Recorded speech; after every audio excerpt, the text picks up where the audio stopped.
எங்கள் குல தெய்வமே வர வேண்டும் வர வேண்டும். ஐயா அவ்வாசனத்தில் அமருங்கள்.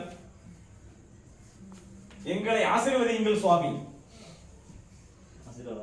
மங்களம் உண்டாகட்டும். குழந்தைகளே எழுந்தறியுங்கள்.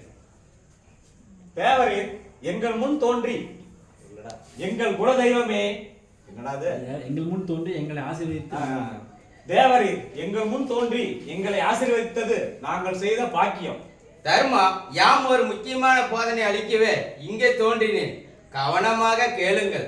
நீங்கள் வனவாச நாட்கள் பாதிக்கு மேல் கழித்து விட்டீர்கள். இருப்பதோ இன்னும் கொஞ்ச நாட்கள்.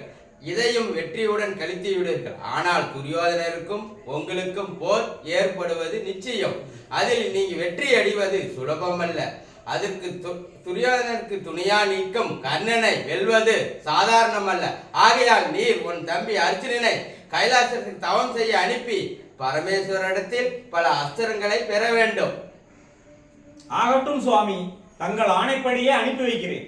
அர்ஜுனா, சுவாமி, நீ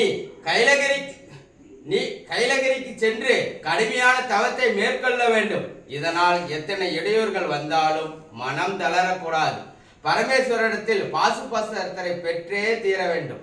ஆகட்டும் சுவாமி, அதனால் எனக்கு எத்தனை இடையூறு ஏற்பட்டாலும் சரி, இந்த அண்டமே இடிந்து என் தலைமேல் விழுந்தாலும் சரி, பரமேஸ்வரனிடத்தில் பாசுபதாஸ்திரம் பெறாமல் திரும்ப மாட்டேன். இப்பொழுது சென்று வருகிறேன். சந்தோஷம். எல்லாம் நல்லபடியாகவே நடக்கும். நான் வருகிறேன்.